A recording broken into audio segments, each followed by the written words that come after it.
Father, and the Son, and the Holy Spirit, God, amen. Hello, beautiful friends. I'm Natalie. And I'm Claudine. And this is Shokran Very Much, the podcast. And this week's episode is titled AI's Impact on the Church.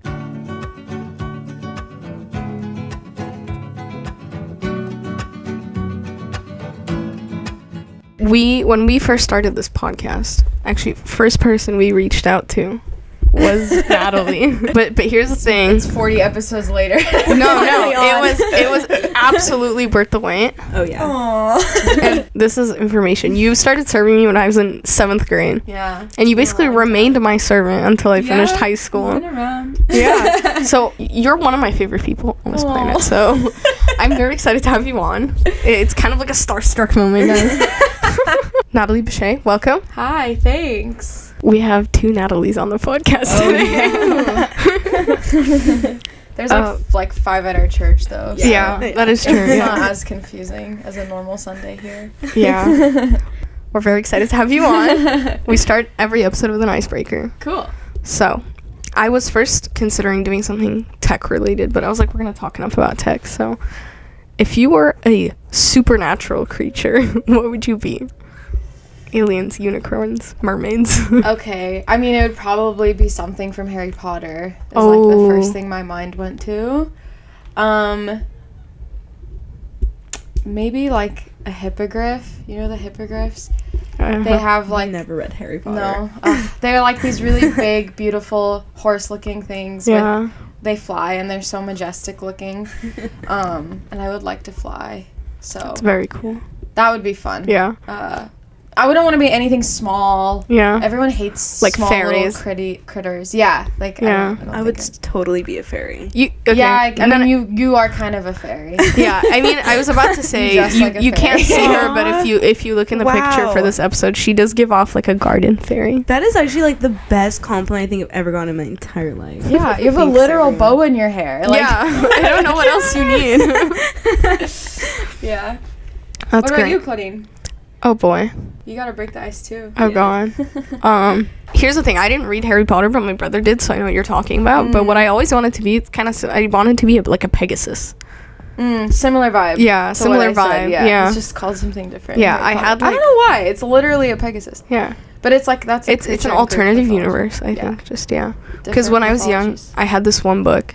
And it was called Pegasus, but the cover had this like super majestic one on it, and I was like, this is so cool. But yeah, Nice. great. Let's get into it, Cool. because this is gonna be a fun episode. Oh, It's gonna be yeah. very full of content, but also fun. Cool. I hope I Full can of content. provide I've been looking for the word for that. What do you say? Like information filled. Informative?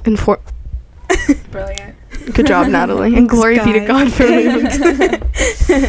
I mean, let's start off. Like, what are your overall thoughts about AI? Like, good, bad? Like, what do you think about it? Well, I can give like a little bit of background. Yeah, Wait 1 second. In case you've been living under a rock, AI is artificial intelligence. Yeah, that's a good point. It's not pronounced I. There's actually like a city or a person in the Bible that's spelled AI. We call him I. In the Old Testament, not sure where, but I always see them like, haha. Yeah, I mean, I am a machine learning software engineer. I have been at that since September of this past year, so about 6 months now. I never thought I was gonna get into AI. It's funny because like I was pre-med for a while in college, and then I was like, I like math too much. When I had to stop taking math classes, I was sad, and so I kept taking them. And then I was very confused for like a year, and then I decided to take one computer science class because I was like, if I like computer science, it's gonna change my life. Like I knew that it might change my trajectory, and I loved it. Ended up switching to electrical engineering because I was easier to switch to than CS at my school, but it was like closely related. And then I did my master's specializing in optimization, which is the type of math that machine learning is like comes from. Like machine learning is a subset of optimization, or sorry, it's an application of optimization. And so that's what I did in my master's, and then I started working at this machine learning company, which, like, if you asked me 4 years ago, it would have been like, machine learning is weird. It's like a black box. You put something in and something comes out. Machine learning is what we say powers artificial intelligence. But I think artificial intelligence, like any other technological advancement, can be used for good or bad. So I don't have thoughts on AI as a technology being good or bad. I think all technology can be used for good or for evil. And we can talk more about how AI in particular works and how it can be used for good or for evil. But, you know, when any technological advancement happens, like advancement of the internet, for example, people were so frightened about, like, what people could do on the internet, right? And, like, it's just kind of this fear of this tool and this fear of the unknown. And artificial intelligence is very similar in that it's a huge technological advancement. The math behind it has existed for years, but we just finally created machines that could do all the mathematical computations that are required to power it. So that's where this boom came from. But it's just a tool. So, like any tool, can be used for good or for bad. So we know that God created us with unique minds and the ability to acquire knowledge. In developing AI, are we reflecting divine creativity, or are we possibly overstepping the boundaries of what was intended for us as humans? I think anything we do in the world that's creative is always a reflection of God. Doctors who are healers are seen as the hands of God, and they can overstep sometimes. Like, sometimes doctors play God, right? Maybe they, you know, like things like, I'll touch on a controversial topic like transgenderism, right? Playing God, saying like, I can change this person's gender. That's something that they are not able to do. That's not within their power as a human, right? So anything creative is a reflection of divine creation. And so when we build artificial intelligence, when we build machines that can do more maybe than machines previously, we are just using math, using really good math, really fast math, and putting all these things together and making something better than it was before. I don't think technological advancement is ever wrong, ever. I think, again, like I said before, it can be used for evil, like nuclear weapons, for example, used for evil, right? This is a technological advancement that can be used to defend a country, but also can be used to create so much harm, right? Or guns, right, can be used to defend a country. Same thing, right? Like any tool can be used for good or bad. So God, in his wisdom, makes us like him, and part of the way he makes us like him is our ability to create and design. And actually, as engineers, and my dad says this all the time, we say that when we create, when we build, we actually can understand biology better, right? You guys have taken biology, and like, you know how transcription, translation works. Like, there are these codons, hint code, right? There are these codons that code for a protein, right? And there's a very like one-to-one pattern. Like, this codon maps to this protein no matter what, right? And there's this very systematic way of making something bigger than the sum of its parts. And engineering is very similar, especially programming. Programming is like, I have these little parts that all link together and create a system or create a whatever. It's something bigger than the lines of code that you see, right? Which is just what it is, the lines of code. And so actually all of these things can actually bring us more in touch with God if we have that correct mindset. So we can see biology in the light of engineering. And so that creativity is always to our benefit. But again, we can use all of these things for putting ourselves above God if we have the wrong mindset, which is, what's coming in the mainstream media now, right? Is that people think that we're just really fast machines, right? People think that, okay, AI is coming to where humans are, which we can talk about. But so humans must not be that special, right? That's a totally different lens. We're looking at now we're using engineering against God. Now we're using what we've learned against God, and against his creation and against his mind in us that we are supposed to use to understand him when we study, when we build, when we do whatever we're doing in our careers, not just engineering, and we're using it wrong. So But this reminds me, like, this fine line that we bring up with any kind of like technological advancement, it kind of reminds me of like the Tower of Babel. yeah, Like, where it's like, this is good and everything until you try to do something you're not like, what are you trying to do? What is your intention behind this? The pride and the arrogance is what's behind that, right? If I'm a person of non-belief, an atheist, right? I'm gonna jump at the chance of saying that humans are just machines. I'm gonna jump at that, right? No one looks at machines and is convinced that God doesn't exist if they didn't have that notion before. Like, people use these things to validate they're already internalized misbeliefs, right? And you can create, there's that thing in psychology, confirmation bias. Like, whatever you want to believe, you can see in the world, honestly. But if you're searching for truth, it's gonna jump out at you. But if you want to believe something, you're gonna use everything around you to prove that thing, right? What differences have you seen in like the church community after AI was kind of like introduced?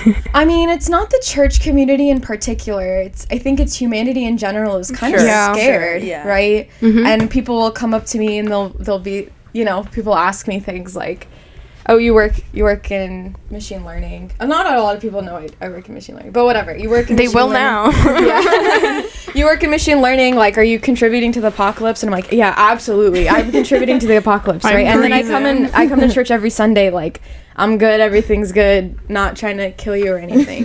Absolutely. It's fear. I think fear is what has happened to the community. And again, it's not very different from any other technological advancement. At least what I've been seeing. People just don't know how it works. They just see something that's new and interesting and can kind of do things that humans do well, but it's not it's just not well understood. So then people are scared of it. And so, I mean, that's like kind of at the adult level. The kids level they're using it to cheat. Yeah. And I was a TA. When I was a TA, literally this time last year, like, we would write take-home exams and we would have to like check that when we put the problem in ChatGPT, what answer it got out, so we could like see if kids were doing the same thing. But it was very obvious to people who were trained in the math that we were doing when it was through ChatGPT and when it wasn't. But yeah, I think that's affecting children. But again, I told my dad, like, because he was worried about how it was going to affect students. And I said, Dad, it's just like Google. Promise. Like, the people that want to find their answers on the internet are going to go to Google. Like, every time I Googled my circuits homework, it was there. And it was up to me whether or not I wanted to cheat. Right? Yeah. And so now kids have, it's obviously easier to write your whatever, and like, and educators are going to become better and better at seeing the signs and making sure kids don't do that. And I've even heard of teachers making students handwrite their essays because no. Well, but we're gonna get better. Educators will get better. Yeah. Please. Like, there's going to be AI, like, I think there's going to be AI courses for teachers and stuff. I've seen like inklings of that. But again, I was telling my dad, like, it's up to the students, and it's up to us as parents to like tell our students that they are not going to benefit when they cheat. Yeah. Right? Just like when we had Google at our fingertips, it was not to our benefit to use Google. It's a super powerful tool, and I use ChatGPT at work. Like, when there's a little small bit of code I don't want to write, I'm like, oh, I forgot how to do this, like, and I don't want to Google it, which is what I would do previously. I just, hey, Chat, can you help me write this short little script to do whatever I need? And like, because I can use that energy in a different part of my work that I can't use ChatGPT for, which is plenty. So I think it affects adults because they're fearful. And it affects children and young people because they're cheating in school. Yeah. Do you think part of the fear maybe is because I kind of heard people saying like AI might take over my job? Oh yeah. Yeah. There is definitely going to be AI is something that is really good at doing things that humans do slowly more fast. So what does that look like? Let me think of an example. Just say you have some sort of job where you have to look at photos and you have to kind of like identify, or sorry, back up. Say you're a math teacher, okay? Yeah. Say you're a math teacher and like all your kids submitted their math homework like via whatever, like an online thing, and so you have a lot of access to them. And you want to check their answers really quick, right? ChatGPT could probably check the answers for you. Yeah. Probably could look at it and see that was mathematically identical to something that was the right answer. And then it doesn't have to be ChatGPT, just any language model, any machine learning model that was trained on that sort of thing, could very likely like just do that for you. So that might put graders out of a job potentially. A lot of jobs that will be affected are likely jobs that humans probably don't really need to be doing anyway. And that's kind of harsh, but at the same time, we can use our brains for better things if AI is not better at certain things, but can do things quickly, like grade people's math homework really fast, stuff like that. But, people think like, doctors will be out of a job, or radiologists who look at scans and like have to like say, oh, this thing is fractured, this or that or whatever. It's going to be a really, really long time before that field is made into AI. I don't think it's an impossibility. And I do think that's like kind of, it's good for everyone in those fields to be aware of the progression of it and to not feel threatened, but to work alongside them for the better of humanity. Like, if we can quickly, reliably look at radiology scans faster, that could prevent cancer quicker. Maybe it'll lower the cost of certain things, And so we should think critically about what AI can do well, and that requires people doing research and like a lot of research to see if it's worthwhile and worth doing, and if it can do a good job at this current point in time. But it requires not only people doing research, but people thinking about what area of life should be faster. What area of life needs to be improved? Is it healthcare? Is it finance? What is it? And how can I use this tool to improve it there, right? And to not feel threatened by that, but to try to work alongside technology, because it's not going anywhere. Yeah. And it shouldn't be a scary thing. It should be exciting for the betterment of society. Or at least that's how I feel. My dad's an engineer. He's a telecommunications engineer. Okay, cool. So he's kind of like because I'm kind of at that stage where I'm like trying to pick a career, right? So he's like, AI could take over this. AI could take over that. Like, watch out. We are far. That's what I'm saying. From that, if it's coming. Yeah. But again, we can talk a little bit about what AI is good and not good at.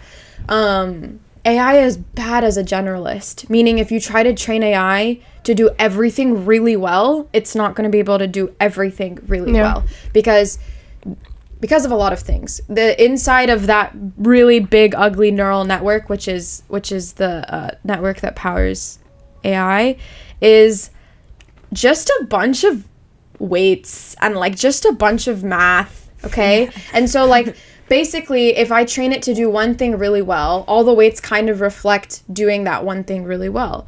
But if I try to train it to do two things really well, they're going to be equally distributed on those two things, so on and so forth, where like since you have a finite amount of weights in your model, and you can think of weights as just like it sounds, like everything has a weight depending on, I won't get into the math of it too much, but like depending on how the information it's seen before. So like just think about it, there's finite things you can tune to make it do something, and the more things you try to make it do, the less fine-tuned those like parameters are. So there's not gonna be one AI that can do everything. There's gonna be some AI that's good at one thing, or good at a couple things, like really good at them. Like ChatGPT is really good at coding, right? But when I ask it to do, like plan out whatever. If I ask it to do certain planning tasks that are like it's not trained to do well, it's not going to be able to do it. If I ask it to like do very complicated grammatical analysis, it's not going to be able to do it. And I can like show you guys the examples, but it's just at my company recently we just did a class on like what LLMs can't do. Or not a class, like it was associated with MIT, but we had this 4-week 2 lectures a week lecture series on this, and we talked about the things that it was bad at and like if it could get better, and may or may not depending on how much training is on that particular thing. But yeah, I digress. But yeah, all that to say, AI is very powerful, but it's not the best at generalization. Yeah. It kind of goes on to like what it's good at some things and not others, and we were talking about like educators and how they're like beginning to figure it out and like learn to live with it. And one of my professors, like, he was asking us to write a paper about something to do with like cases in the legal system or whatever. Okay. And he said that like it's really good at writing essays, like you can make it write an essay really quickly, but the one thing, because he wanted to make sure we weren't writing it, so he like ran the prompt through, and he said that some of the cases it was using like didn't exist. Like that's the other thing. It was like coming up with like legal cases that didn't happen. So he was like, so it's really good at writing this, but the knowledge itself, like, what is this? Yeah. Same when we would pass through our math problems to ChatGPT, it would say it like, because the professor I was teaching with, he wrote the textbook on the subject. Oh my God. So it's funny because it sounded like he was saying it, like the answer spat out sounded like something he would say, and it was utter garbage. It's like, this is mathematically incorrect, and like, but a student that's not studying it won't know the difference because they're not really learning it. That's why they put it through ChatGPT in the first place. But yeah, this is something called generative AI, where the way AI works is it's like it predicts, especially in large language models, which is what ChatGPT is. It's something called autoregressive. So like it produces words based on probability. So like if I say my name is, it's very unlikely that the next word or token is going to be pie. Yeah. It's going to be a name, right? And like the model knows that. So it will likely produce a name. So things like that, it's like, it's just going to pull names. Yeah. Like in this case of so or whatever. Exactly. Like, it kind of just generates this in this way. Yeah. And it doesn't self-correct. So if it says something wrong, it can't go back and change it. That's the way the language is like, is coming out of the model. So yeah, happens all the time. And actually at the company I work at, we have to prevent these things. They're called hallucinations. Like when the model makes something up, it's called a hallucination. And we have to prevent against it because our product, which is like a voice bot that's used in call centers, can be talking to healthcare patients, can be talking to people in finance or whatever, and can lie about what the company can or can't do. So like we had a particular customer who like asked the bot, like, can this be shipped to my house, and or can I change the shipping from my house to like the store, and she said yes, and like that wasn't allowed. So like we had to train the model to not lie when it didn't have information it didn't know about, right? But it's not as dangerous for ChatGPT because you know, there's not this huge company that's like relying on the truthfulness of this model, but for us it's really important. So that's something we had to train. So you can see like this training thing I keep talking about is a really big deal depending on the purpose of the model. Yeah. The other thing is you mentioned your dad a couple times, so I think we should clarify. Yeah, my dad's Abuna Gregory. He's Abuna Gregory Bishay. He's been on this podcast before. He's also an engineer, and is probably the reason I'm an engineer. Although I don't admit that too much, but probably is. Some subconscious things going on in there. Yeah, because I mentioned I was pre-med. I think I was just silently rebelling. And then I ended up being like, nah, this is too much fun. I have to get in on it. Yeah. So episodes 5 and 7, I think, Abuna Gregory. Cool. You're saying that's probably the reason you're an engineer. I would argue and say he's probably the reason most Coptic people are engineers, especially in this church. With him, yeah. I honestly have to say, I knew for a fact that I wasn't going to be an engineer, but every time I sat with Abuna, I was kind of like, I considered it. Am I making the wrong decision? I want to make everyone consider it, especially women. It's such a good field for women. the structure of the time, the ability to work from home. I'm so bad at math. Yeah. That's the thing. I'm so bad at math. I thought I was really bad at math. And I'm not the best at math, that's for sure, but I liked it. That was the difference. Like if you, I liked it enough to where I was like, I'm having a little too much fun. And then every quarter I would complain, why am I doing this to myself? Now I'm like, but I think that's so with happy. everything. Like I chose a major I like, classes I like, and then I go in and I'm like, I hate this. I hate my life. Why am I doing this? Why am I doing this to myself? Yeah. Shokran very much for listening to part 1. I hate to do this to you, but you will have to wait till next week to hear the rest of it. Shokran very much for listening. And we'll see you next week.